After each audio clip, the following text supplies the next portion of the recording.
Já, velkomin á Frelsi TV. Ég ætla að tala núna atburðina í Noregi sem að gerast núna bara í þessum töluðu orðum. Það þetta PST sem leyniþjónusta Noregs og svona eins og CIA eða KGB eitthvað slíkt. Að þeir hafa gripið í handbremsuna og þeir hafa stóraukið eftirlit og varað við væntanlegum hryðjuverkaárásum. Og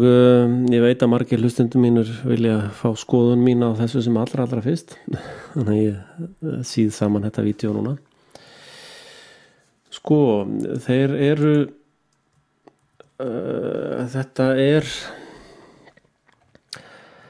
Þetta er ISIS eða ISIL sem ég hef verið að tala undanfarið og ég hef varað við, sko þið áttuð ykkur á því að ISIL eða ISIS eða hvort þið viljið kalla það, að þeir eru fjármagnaðir af okkur vesturveldunum. ISIS svona nýja kennitala eða nýtt nafn Al-Qaida og þarna þið munið eftir að ég hef verið að tala það að Blackwater og sérsveitirnar hjá NATO, Frakklandi, Bandaríkjunum, Bretlandi og fleirum. Þær hafa verið þarna niður frá að þjálfa þessar sveitir og þessar sveit og meira þess að Guantanamo búðirnar, það hefur verið að hleypa fólki þaðan út inn í þessar sveitir eftir að það búið að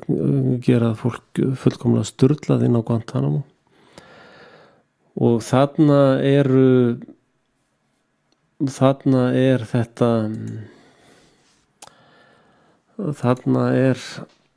vesturveldin að búa til bara skrímsla her og það eitt athyglivert að ISIS hefur fengið að reka núna í mörg ár Twitter síðu til þess að rekrúta fólk frá Vesturlöndum. Þannig að þessi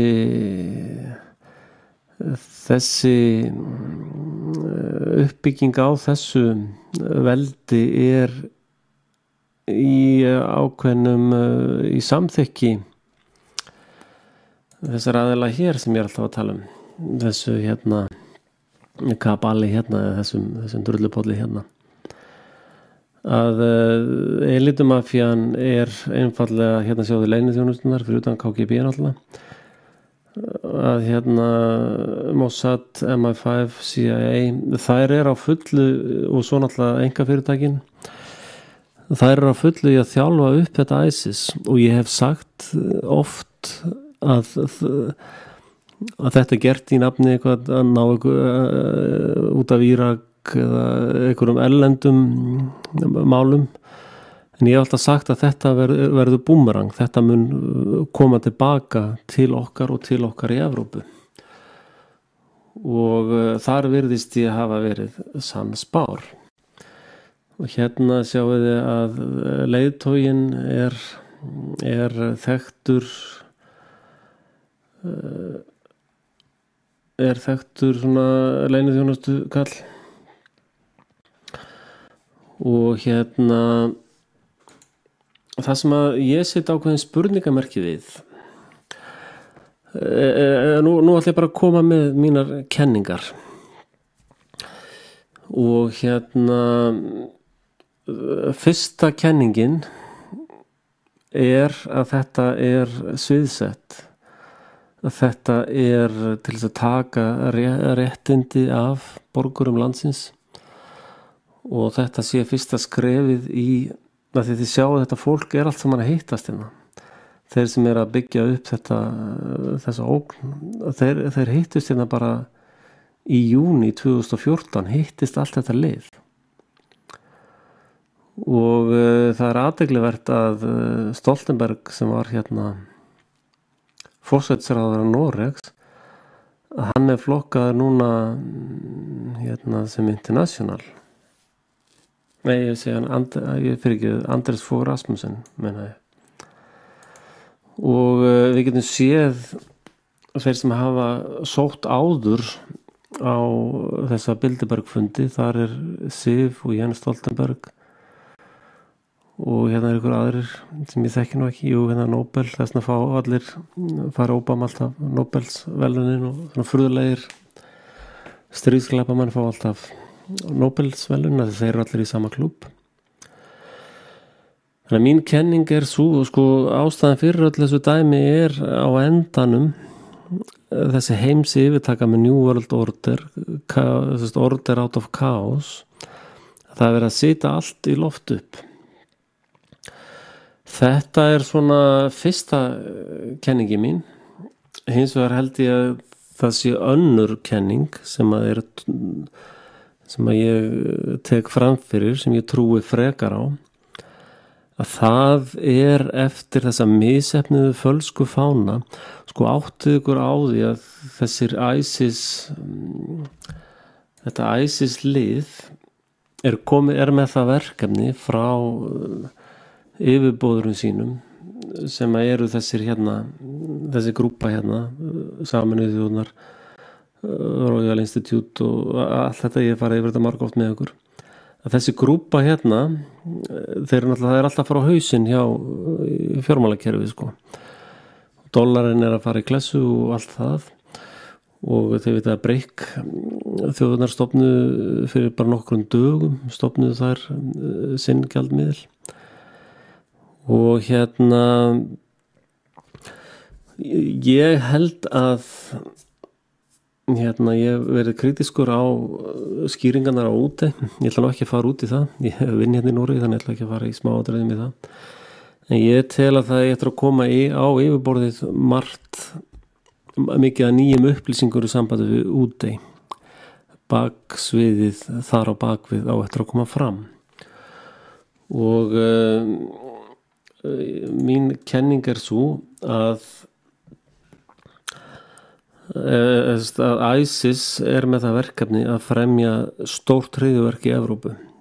og sem gefur tilefni og samþjappar Evrópu að ráðast á Rússland sérstaklega. Og þessna var strax sagt að flugskeyti væri frá Rússlandi. Og það mikil pressa núna að fá stríð, að þetta fólk sem hefur algjörlega tapað vitinu búið að sitja vestrænt efnahagskerfi á hausinn, og allir í Noregi verða borgarar landsins ekkert mjög ánægðir þegar komast að því allir olíupenningarnir bara fuðraðir upp í einhverjum klósipapír, sem að þetta lið allt saman hefur tekið þátt í að láta hverfa. Og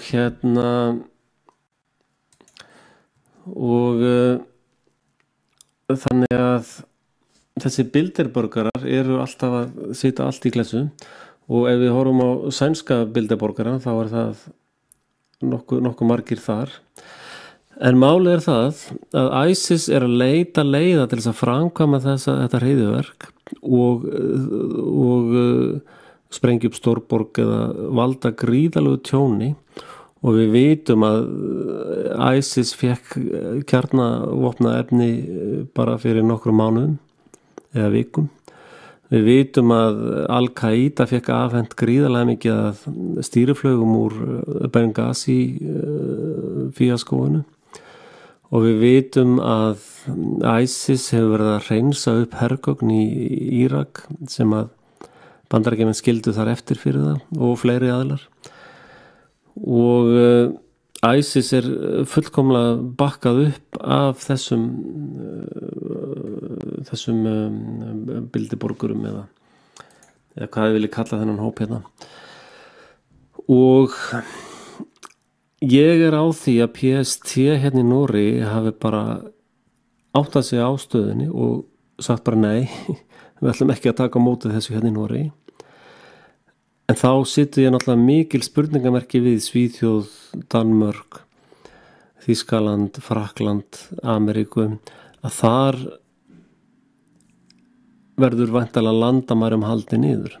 En svo getur líka verið að þetta sé aðgerðin til þess að hamla, að koma inn fullkomnu lögregluríki. en við sjáum þessi fölsku fánar sem hafa verið í gangi núna eins og þessi núna í Úkraínu og þetta er allt svo klúðuslegt og þetta fólk er alveg komið upp að vegg, er orðið mjög örvæntingafullt og þá er það náttúrulega mjög hættulegt fólk. Og það er líka farið að þrengja að þeim með að er Ísrael nefnis í stríðsglæpadómstólnum í Kuala Lumpur og þeir muni hvert flugvélin var að fara MH17 að þeir hafa verið dæmdir fyrir stríðsglæpi þeir hafa verið fundir sekir glæpi gegn mannkyni og þjóðarmorð og og við sjáum að Sameinuðu þjóðirnar voru dæmdar núna fyrir aðild að þjóðarmorði í Hollandi. Hvert var þessi flugvél að fara frá Hollandi til Kuala Lumpur. Þannig að þetta er allt saman að fara í vitleysu og núna í dag stendur stríðið hermennina og bjúrókratíið, þessast fólkið í stofnunum. Og við þekkjum nú frændur okkar Norðmenn vel og sko í Bretlandi og Bandaríkjunum og fleiri slíkum löndum þá margra áratuga hefð að keyra þær í gegn alls konar vitleysu en Norðmenn hafa töluvert mikið af heilbrigði skynsemi eftir í kollinum og þeir hafa bara einfaldlega rifið í handbremsuna núna. Ég held að stofnana þeir sem að starfa í PST og norska hernum ég held að þeir séu að greina þetta hárrétt en svo á eftir að sjá hvor öflin verða von á í leyniþjónustunni og í hernum þessi öfl sem að vilja að frelsi að Norðmenn verða áfram frjálsir eða hvort að öflin sem vilja gera Noreg og heiminn allan að lögregluríki hvor öflin muni vinna og ég tók eftir að hún sem yfir PST, hún talaði þetta væri væntanlega tímabundin aðgerð og þeir ætla ekki að herða til langs tíma. Hún heitir Benedikt Björnland, sýnist mér, forstjóri PST. Ég sá viðtal við hann það. Þannig að þetta eiginlega staðreynd á því sem ég staðfesting á því sem ég verið að segja. Þetta staðfesting á því sem ég verið að vara við og við lifum á gríðarlega hættulegum tímum núna og þið sjáu líka bara við rennið í fréttir dagsins að forsætisráðherra Úkraínu hættir og hún mistókst að framkvæma þennan falska fána þannig að hann var bara rekinn og þannig að mér sýnist Norðmenn vera að taka rétt á þessu og ég ætla að láta seinni kenninguna standa þar til aðrar upplýsingar koma fram að þetta sé hárrétt hjá þeim að gera þetta svona og að þetta ákveðin staðfesting á því sem ég verið að segja. Takk fyrir og bless.